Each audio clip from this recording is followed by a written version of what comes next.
Good morning. For the record, could you please state your names and also the positions that you represent in your organization?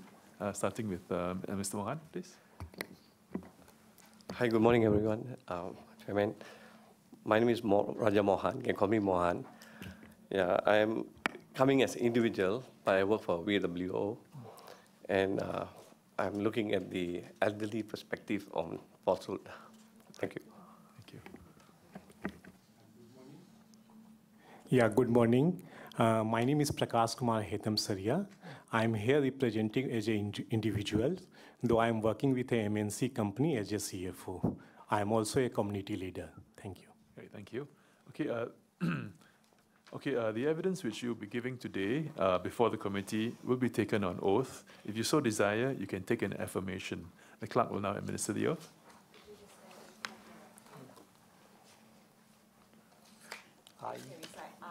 I, Prakash Kumar Hetam Saria, do solemnly, sincerely, and truly declare and affirm that the evidence which I shall give before the committee shall be the truth, the whole truth, and nothing but the truth. Thank you very much. Please be seated. Okay. Welcome to the public hearing on the Select Committee on Deliberate Online Falsehoods.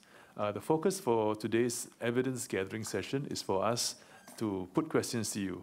You have taken a solemn obligation to answer our questions truthfully, and I will now call upon Dr. Janil to ask the question. I'm sorry. Ms. Sun, please. Thank you, Mr. Prakash and Mr. Mohan, for joining us today. If you don't mind, I address you both. Yeah, sure. That's fine, yes. Perhaps I'll start off with Mr. Prakash first. Yeah. I understand, Mr. Prakash, that most unfortunately, you were a victim of deliberate online falsehood before. In fact, I think on page 1, you shared about your experience as a victim of fake news on the All Singapore Staff website, where your photo was used to suggest that you were a new citizen, disappointed with Singapore, and thinking of giving up your citizenship. You then took to social media to clarify that the photograph of you and that the article were unrelated, but the harm had already been done to both yourself and your family. In fact, the fake news resulted in you and your family having to face xenophobic comments from others, which impacted your wife and your young daughter. So in your submission, on page 1, you shared that the law needs to be updated to bring better redress to victims like yourself. I'll just stop here to make sure that I've understood your submission so far correctly. That's correct, yeah. That's correct? Yeah. Yep, sorry, if you could speak a bit. Yeah, that's correct. Okay, thank you, Mr. Prakash. Do you feel that you were targeted because, in fact, we could possibly look at you as a double minority, in the sense, first, as a citizen of a minority race, right, and second, as a new citizen. So do you feel that you were potentially targeted because you are a double minority in this case? No, personally, I don't feel whether I have been targeted. For me, it looks like they have used that wrong photo in the first place. Why I'm saying this? Because subsequently, they have changed the photo to another new citizen. So there is a possibility they might be use my photo by mistake. That's my perception. Okay, perhaps I phrased the question somewhat differently. There were obviously a lot of comments arising from the post. Right. Comments that were potentially hurtful. Right. I will not repeat them here. Right. But those comments, while you may not have read all, right, I believe you would have read some. Yes. And I think some of those comments were quite extreme. Right. And they were targeted at you in the two characteristics I mentioned earlier. Right. First, that you are a minority, and right, second, as a new citizen. Right. Would you agree with that? Yeah, totally agree with that. Okay, all right. And would you agree that in the past, perhaps without the massive outreach of the social media platforms, that there could have been such private views on minorities, on new citizens, that there could be private opinions on such matters? But in this time and age, with the outreach of the social media giants, of websites, and the way posts can be transmitted very quickly and very widely, that what are in the past private opinions could quickly actually overflow into the public sphere. Would you agree with that assessment? Yeah, I mean, the social media can play a big role. I mean, it's spreading that fake news. And in the past, definitely, this kind of situation I've never faced. And I don't think that face-to-face, even one or two individuals told me that you are a foreigner, you are from the minority section, but it's not impacted me so much. But because of the, it's put on the social media and it's spread out, and I was more hurt because of the comment posted by that public at large that was more hurtful to me. Yes, yes. I think you did mention in your submission that impacted yourself, your wife, and your daughter. Right, yeah. And I think apart from the post spreading in the way that it did, Right. you know, the quickness of the comments Right. and people posting their what had been the past private thoughts in a very public arena, Right. and people perhaps commenting on what other people comment on, you know, that Right, in yeah. itself is kind of like a self-feeding kind of a frenzy, right? yeah, And I think that probably affected you and your family Yes, very that's much. true, yeah. Okay, I'll now like to go to page 2 of your submission, where you recommended that the social media platforms be more responsible for what is put on their portals. Right. Specifically, if I were to look at the section on what you mentioned on what can be done, in point number 3, you mentioned that there has to be an updated code of conduct for social media sites so that fabricated stories are not published, and doing so is punishable by law. Right. In the same para, you mentioned that recently Facebook has given the facility to users to flag any news that they think is inappropriate, but that more needs to be done. Right. In para 4, you even go and be quite specific in your recommendation that there should be an identification of sites that are potentially troublemakers. And firstly, when there is fake news, that they should get a warning. Second time, that there's a fine. Right. And third time that they do it, the site should be shut down. Right. That is your recommendation. In para 5, you mentioned that the government has the resources and the clout to fight back, but not so the common man. And that they, I assume that what you mean is the common man, in this Right. case, need legal protection. Right. I would like to just, I assume that you've been following the submissions by witnesses in the past few days. Because you've been quite direct and unequivocal in your suggestion on potential legislative changes and powers to seek redress, I would just wanted to seek your thoughts on what some of the activists who were with us yesterday said.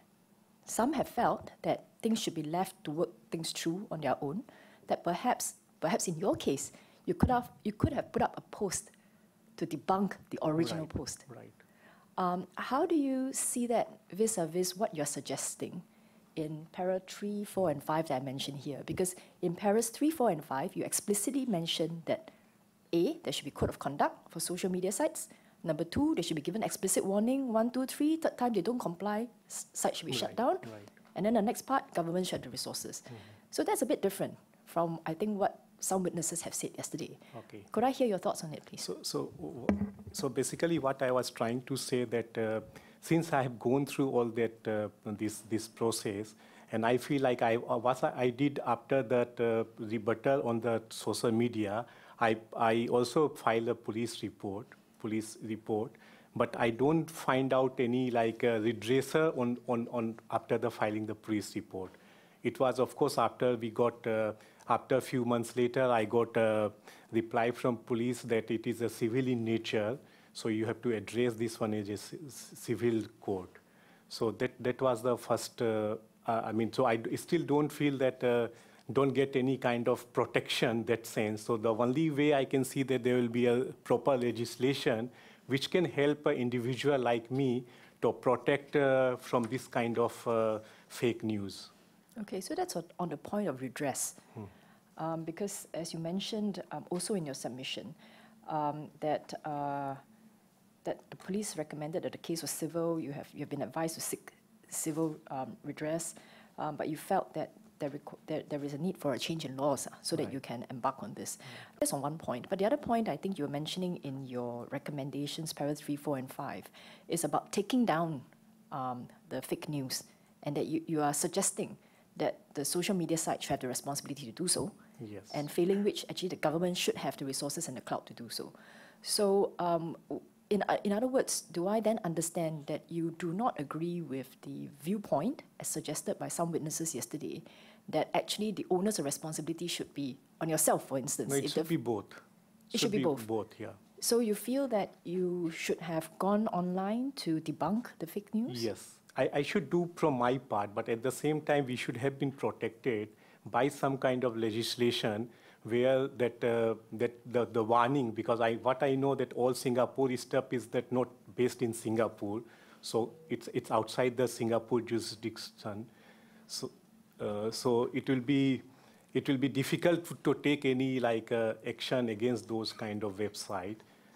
And because being a social media, it can be anywhere in the world they can manage this kind of situation. So definitely, it's from my individual basis level, I can go and debunk that, put the facts on to the public domain.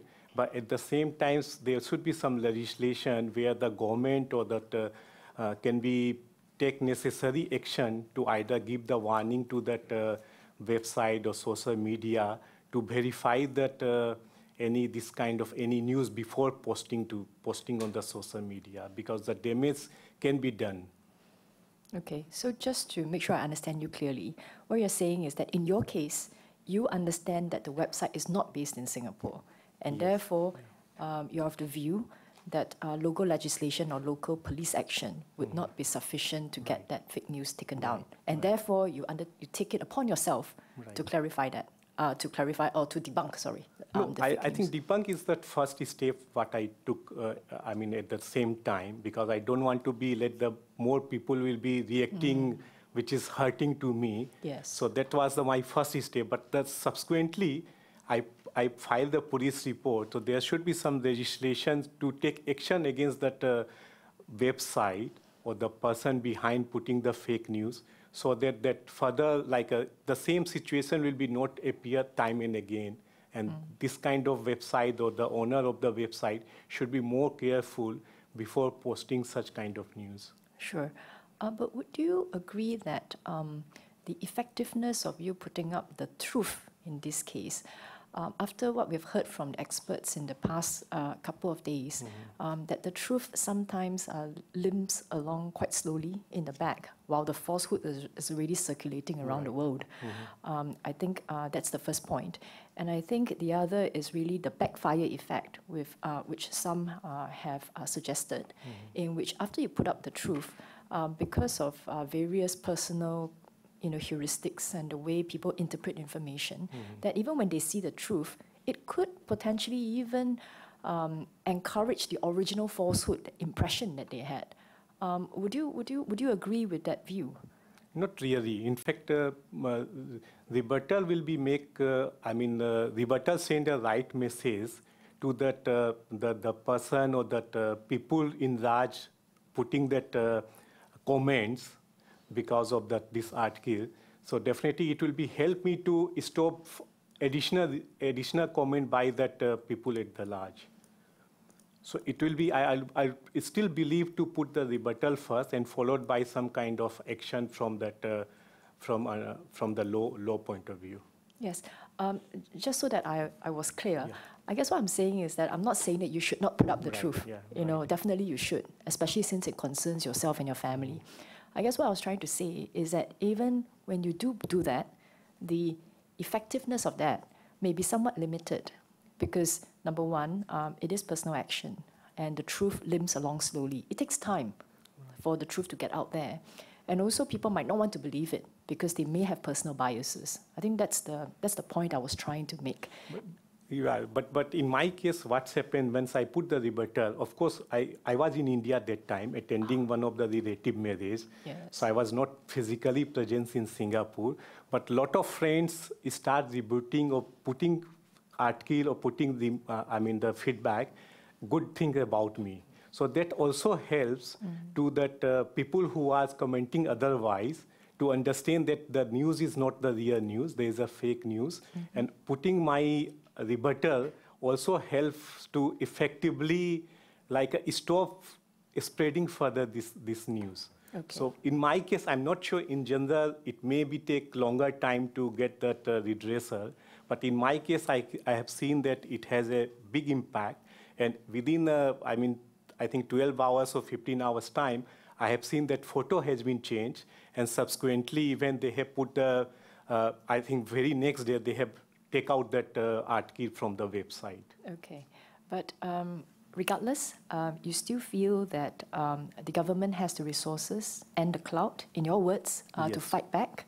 Not so the common man against, again, your words. Right. So you do feel that while you are putting up, in your case, the truth to clarify, to debunk the original falsehood, that the government should also have a role to ensure that such deliberate online falsehoods do not find a place in society. Right.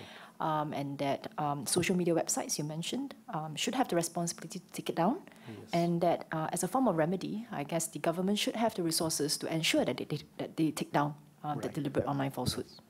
You agree with that? Yeah, I agree with that. Okay.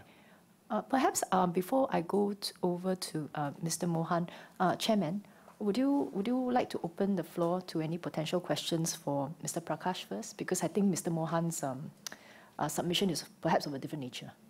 Okay, Mr. Dasani. Mr. Prakash, thank you for your testimony. Would you know, I mean, I looked at the article, it's still online, except now Mr. Fernandez's photo is that of a woman. Right. Yeah, it's a Chinese lady named Mr. Fernandez, yeah? And this article has been shared 44,700 times on Facebook. Can I ask you, to the best of your recollection, when was this published, this article with your photograph? 22nd of November, 2016. And when were you informed by your friends about the use of your photo on this article? Very same day, because I was that time in India attending one of my relative marriage, and I start getting a lot of like a WhatsApp and call and messages what's going on and what is this news about. So that's time I got the message. What did you do when you received these messages? What steps did you take? I mean, first I got shocked what's all this happening, and unfortunately I was that time in India. But immediately then I discussed with some of my friends how to, I mean, the first thing what I did, I read few comments on that article, which is definitely, as I said, that is quite hurtful and it's more like a racial in nature. But I then stopped reading those articles, and what I thought that it's better not to reply to that article itself, rather than I put rebuttal on that that this is the facts there. So that was my first step. So I of course take help from some of the friends in Singapore writing those articles, and then I put on the Facebook so that facts and that what fake is there can be segregated. So that means you wrote your own Facebook post? Yes. And how many times was this shared? Do you know? I put on the public because my Facebook currently is private, so I put on the public. And I frankly, I have not follow further, because the more I was reading that kind of post or anything, it was more hurtful. So I thought better to avoid this kind of, the messages, or better to follow what's public opinion is there. But as long as I myself, I know, my friend circle or my family knows what I am, so I think that should be suffice for me to just follow just ignore that fake news. So you say on the 22nd of November 2016, the article was published, you were notified the same day, and you put the clarification on the same day. Right, yeah. 22nd of November Right, 2016. Right, yeah. But your submission at paragraph 3 says, however, the harm had been done. Right. And this is all within the same day. Within the same day, yes. Thank you. You mentioned you put an article on Facebook, on your own Facebook. My earlier question was, do you know how many times it was shared? No, I have not. You didn't look at it. I have to come check how many times it has been shared. You can. Yeah. What other steps did you take? Do you try to contact the website that put up this original article? No. What I did, after that, I filed the police report very next day. Next day, I filed the police report, and that's the 2 steps I took. But some of the friends I know, they went to that all Singapore stuff website, and they start rebutting some of the comments. They start like arguing with those comments. So I have seen some of the friends, and on my post also, a lot of friends start putting good comments about myself. No, he has been here for last 20 years. He's been a community. He's serving the community also. So those kind of positive comments has been put up by a lot of my friends. So 22nd November 2016, this article went out in the name of Fernandez, but with your photograph. Right. Do you know when this photograph was changed to that of a Chinese woman? How many What I hours have later? been told, maybe by evening it has been changed. So by the evening, Right. the Changed the site photograph. changed it from your photograph to that of a Chinese woman. Right. Is that correct? Oh, okay. Thank you, Shirley. I know you don't want to see it, but your Facebook post clarifying that the photograph was false was shared 3 times versus the original post, which was shared just on Facebook alone. I've not cited the numbers elsewhere. Shared 44,700 times on Facebook. Okay. And also shared on WhatsApp, Twitter, Reddit, Flipboard, and Blogger. I presume you didn't go onto WhatsApp, Flipboard, Twitter, Reddit, and Blogger to also put out your facts. Did you? No, No, only on Facebook. only on Facebook. Thank you. Did the alternative, what's this site, ASS, all Singapore staff write to you, apologize, clarify that they put the wrong photograph? No. No.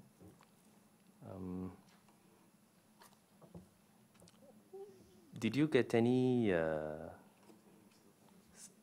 following this incident, it was in the news, it was shared many times. Did you, after 22nd of November 2016 till to date, get anyone mistaking you for this so-called Fernandez and approaching you, criticizing you, writing to you? No, not in it is front of ceased. me. No. You know, it is relatively easy to put up a false article and put a photograph. That's First true, question yeah. is, where do you think this photograph might have come from? You've Okay, seen I it. was giving one interview to Channel News Asia, one of the community event, they share harmony, and that's how they have pick up that photos from there and put in that website. So you believe the photograph was publicly available on the CNA Yes, website and it right. was taken from there? Right. Was it a whole photo or was it cropped photograph? It's a whole photo. It's a whole photo of you. Right, yeah. Could you compare and contrast the ease with which this false article was put up with the efforts you had to take? And let us have your feelings about this. Okay, like, So I said earlier, it's quite easy to put up right. this article and put your photo from anywhere on the internet. right. And you've explained to us the difficulties that you and your family face and the efforts you had to take thereafter to get this corrected. Right. Could you share with us your feelings and thoughts about this? I mean, it's hard to take such kind of fake news. But as I said, that I was not spending too much time on the. I mean, initially, like 1 or 2 days, I was a bit disturbed. But after that, I thought it's better to ignore it rather than commenting it or rather than spending more time. But at the same time, definitely, I would like to see some kind of remedial or some kind of legislation whereby that this kind of website or social media can be, because we as a common man, it's very difficult to go and fight with them. So it's some kind of comment support or comment legislation where we can stop this kind of spreading the fake news.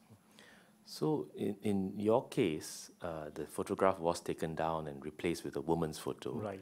Let's take, for example, let's say till today, your photograph is still there, supposing, still there, yeah? Right. And you're told that nothing can be done. All efforts have been made to talk to the site. Right.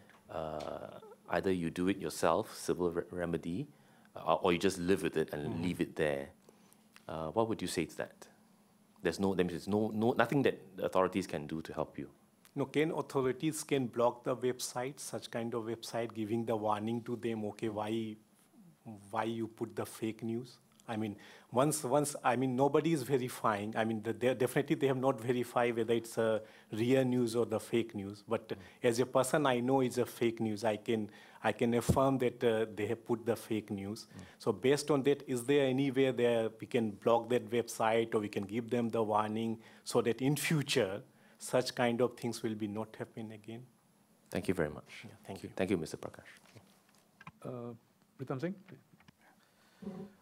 Thank you, sir. Thank you for your testimony. I just am picking up on 2 points. Number one, you mentioned that your solution or your way of dealing with it, in addition to putting up your own Facebook post, which unfortunately wasn't shared as widely as the initial story, was basically to just ignore it. And you were confident that your families and friends know who you are. Right. And you can just move on. Would that be a correct characterization of how you dealt with the problem? I'm not sure how to handle it, frankly. I'm not an IT guy personally, so I'm not sure. I mean, if I go start searching how many website or social media they have put the post, how many likes they are there. So I'll be maybe too much spending time on the negative aspects of negative side. So I would rather prefer, I mean, to focus on the, I mean, things in hand today, rather than like spending whatever fact was there, I have already put on that, I mean, Facebook. So I think my part, I don't think what else I can do. I mean, frankly, I don't know how to move further from here. Except that maybe government can help me to see whether any kind of support or any kind of action against those kind of site can be taken. So basically some sort of a legal remedy for you to at least deal with some of the problems that arose. And that brings me to my second question, actually. You spoke earlier about blocking the site, giving them a warning. So am I correct to assume that you're suggesting an approach which perhaps starts with a warning, and then if they continue not to comply, additional punitive action can be taken against the site, leading to ultimately, I would think, a removal of that site. Is that what you're suggesting? Right, yeah. Okay, thank you. Ms. Sun, would you like to proceed to the next witness? Yes. Mr. Mohan, thank you for joining us and waiting. I'll just highlight some key points in your submission. I understand that you are a Chief Program Officer, so you are quite attuned to technology. In fact, the first part of your submission, you talk about online bots. Yeah. Yes. You shared that online falsehoods are often spread by online bots which post fake content on regular basis. You also allude to an article from The Atlantic. That is correct? Yeah. That's correct, yeah. You then express some concern that the elderly may not recognize that not all content posted on websites are done by other people. Yeah. And that it is critical for the elderly to recognize that bots may be used to shape public opinions. Would you like to elaborate on that? Okay, first of all, I'd just like to say that I'm a Chief Program Officer, but not on programming or technical, more for elderly programs. Okay, yeah. Oh, I understand. I'm sorry. Yeah, I the second thing apologize. on the bots, the bots is something which quite common nowadays. It just comes out on WhatsApp or Facebook and all that. Somebody's view and somebody's idea, he wants to send a false message and all that. So the bots automatically send out this message. And for elderly, WhatsApp is, or social Facebook and all that, is a way of communicating with another elderly to tell them that whatever they receive, they just send it to another elderly, telling them. Actually, they don't know what's in the content, but just to let them know I'm still alive today. Like saying good morning, they just send the message out without realizing what is the content is all about. And for elderly perspective, is they don't know what is false. So everything is like, you just send out a message to them and say that, hi, this message I'm sending to you. For the other elderly, you say, hey, this guy so-and-so just send a message to me that we are still communicating with each other. So that's what they use WhatsApp for. So bots usually comes out with sometimes messages which is not true, lah, and they will automatically record. For example, I can just cite one incident, lah, which one of the supermarket in Singapore was giving away gift vouchers. Yes. So a lot of elderlies were quite excited. They went down to collect their gift vouchers, thinking they'll get it, but they did not get it. So what happened? They came back and they started to make noise. Why we didn't get it? So this is the NTUC gift voucher incident, because we did talk about it with NTUC last week when they were here. Yes. So they were not happy about it, and then they started to make a lot of comments and negative comments. And at that point of time, if we knew about it earlier, we could have solved the problem faster, actually. So we ourselves did not know was it real or fake and all that. So in that part, the government should have come out very timely and passed the message accurately to the ground that this is false. Okay. So in that situation, I will take another scenario. The same time, when these guys who did not get the NTUC voucher, few weeks later, a group of elderly went for outing, and they were given NTUC vouchers by this organization. But there was a gift, actually. So when they come back, they share in WhatsApp to their friends that, hey, I received my NTUC voucher. So this guy who went down to NTUC, who did not get it, start to boil out. Say, hey, how come that guy got it and I didn't get it? So it becomes very difficult, actually, and it causes attention. Sometimes it can become a racial problem. If this group was a minority going out for an outing and they get it, and this group then it can become a tension, a racial problem. It's like, hey, how come that group got the NTUC and I didn't get it? Thank you, Mr. Mohan. Maybe we just go back a few steps. Okay. I made a mistake earlier on your occupation. Could I just find out which VWO are you from? Because you said you work specifically with elderly. Yeah, Sunlove Home. Okay. And you mentioned an interesting point that there could be a conflation of online falsehoods with what happens in real life. Yeah. You gave the example of some elderly going for an outing. Serendipitously, they got NTUC vouchers. People conflate it with the original online falsehood, which I understand is probably was circulated on WhatsApp. Yes. Because that's what the elderly people were mostly using. Mm-hmm. Yes. And I think you made the interesting point that sometimes when the elderly forward messages, which could potentially be an online falsehood, to their friends, they could be doing it without realizing that the information is false. Yes. They could be doing it just to say hello, good morning to their just to friends. keep in touch, And that somebody sent it to them, so I'm just forwarding it. Yeah. So in that sense, the online falsehood is being spread unknowingly, in this case by the elderly. Yes. Okay. I would like to go back to your submission on page 1, whereby you pointed out that online falsehoods could be spread to influence public opinion.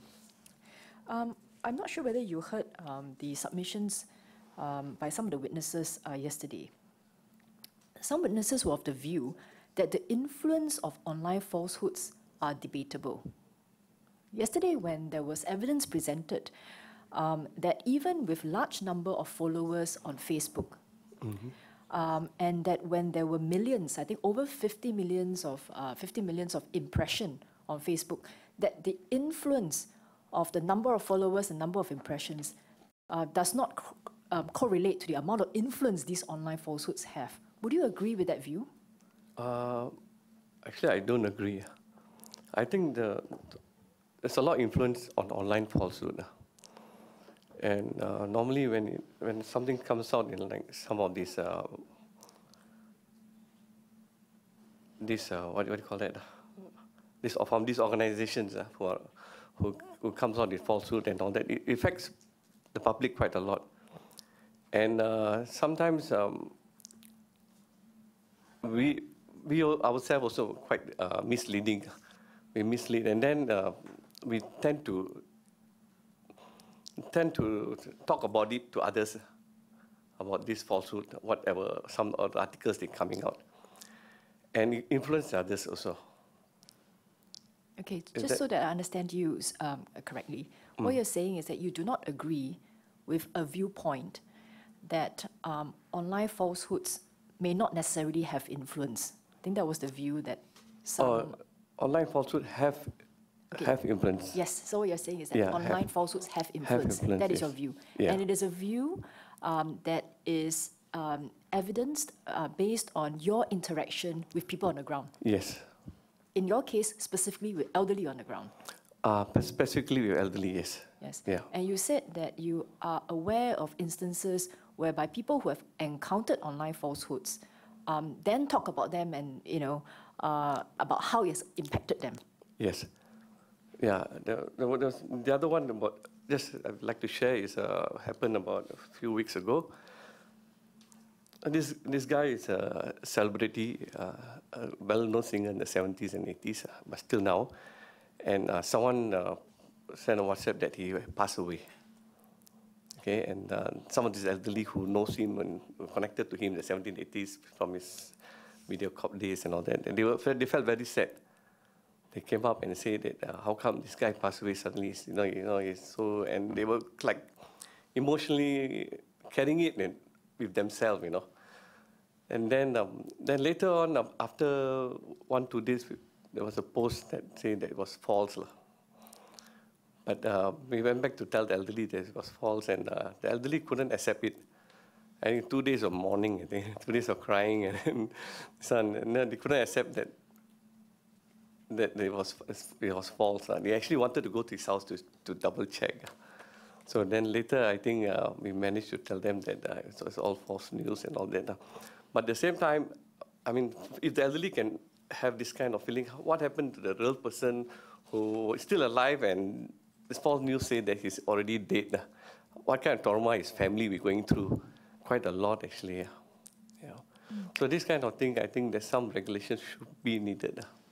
Okay, before I come to that, I just want to highlight some points you made in your submission, where you talk about pressure points that are unique to Singapore. You highlighted a few, which include racial tensions, religious conflict, immigration perception, class divide, etc.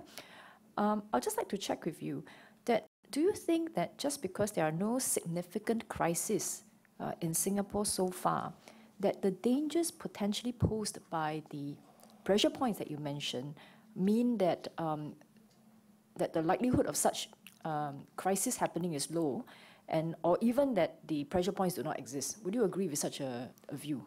The pressure points I mentioned is likely to happen. Likely to happen. Yeah. You believe that they exist, right? I believe they exist, yes. Yes. Yeah. And you believe that they can potentially lead to disharmony and crisis situations in Singapore? Disharmony, crisis, or violence and all that, yes. Even when, in your view, or rather a view shared by some others, that there is no significant crisis of that magnitude so far in Singapore? Yes, I can say that. So you feel that they pose dangers? Yeah. Okay, I'd like to go to the section in your submission where you talk about what to do to prevent the spread of online falsehoods. You make 4 specific suggestions. The first is where you suggested, for example, that Facebook needs to take down illegal content within 24 hours once they uncover it or it is reported to them. Do you feel that there needs to be legislative powers for the government to be able to compel them to take down the illegal content if they do not wish to do so? Yeah, actually, I think within 24 hours, Facebook should be given notice to take down whatever of the false content. If they don't do it, I think the government should come in and intervene, like what happened to Mr. Prakash. I mean, there was a false allegation, but there was no intervention from the government at that point of time. Even Facebook, but only by the person who posted it changed the face. But there was actually no intervention at that time. So government should come in with legislation to protect the people. Okay. On your second point, you mentioned that there should be an Honest Ads Act. where those who pay for political or socially related advertisements need to declare their identities, and this is to prevent anonymous entities from buying ads to stoke tensions without having to reveal their private motives. That is your second recommendation. Yes. Okay. And on your third and the fourth, you are of the view that government, affected parties, you also talk about grassroots leaders and MPs, should clarify, address online falsehoods via various mediums. Yes. Because you feel that these are people in positions of power with some public influence. Yeah. But would you agree that if there are many falsehoods or if they happen frequently, that if we were just to rely on the approach of clarifications by government, grassroots leaders, MPs, that it might be quite a taxing situation, especially in situations where there are a large number of such falsehoods? Yes, I actually agree with that. That's why paragraph 4, I say, I even put there, who can rectify the inaccuracies, like even grassroots leaders or important thoughts of leaders in Singapore, actually. And actually, the other one is also VWOs and those organizations who are working on the ground. They are closer to the people. They also should know what's happening. And if the MP can, or the government can pass down the message to them, say this is false, something which you can disseminate to the ground, will be very helpful in the timing. Yeah. Understand, but what happens in situations where there are a high number of falsehoods? If we were to rely just solely I think on it depends on what kind of falsehood. Some of the, how sensitive is that issue? Some, I think you have to put it in as a urgent method to be dissolved. Some maybe you can put it as a lower category. So it depends on what kind of falsehood, what kind of message they are passing it. But I guess to cite the event that Mr. Prakash unfortunately faced, the online falsehood was sent around 44,700 times, whereas the truth was sent around 3 times. I mean, it could be that not for want of lack of trying, that even where there are officials or grassroots leaders or other influencers, when they share the truth, that the truth may not be spread to the same outreach and the same speed, or to clarify and to debunk the falsehood that initially started the whole process. Would you agree with that? I agree, but I think some measures should be taken in place. If he has made a police report, I think the police should follow up. Yes. And try to see how you can solve the problem, and come back with an answer. And I think if you escalate higher, he can go up to the ministry level. And if it's very serious, 43,000 is quite a big number, not a small number. Yeah. Yes, I guess what I'm saying is that it doesn't have to be exclusive measures. That while there can be influences, the word that you use, yes. Clarifying, debunking falsehoods, that at the same time there should be legislative action or to powers, place, if needed, in place. And also there should be some, I guess, personal agency, personal action in that sense. But I guess personal action taken on its own may have limited outreach. I think the word Mr. Prakash used was the common man. The resources and the clout that's available to the common man may be quite limited. Limited, yes. Yes. Okay, Chairman. There be no further questions. Okay, I'd like to thank both witnesses, Mr. Prakash and Mr. Mohan. Thank you very much for being here and sharing your views with us. It helps contribute to our select committee process. We'll send you a transcript of today's meeting. If there's any errors, please correct them and send it back to us. Okay. Once again, thank you very much. Thank you. Yeah. Okay, I propose we take a lunch break now, and I'll suspend the meeting, and we'll resume our proceedings at 1 p.m.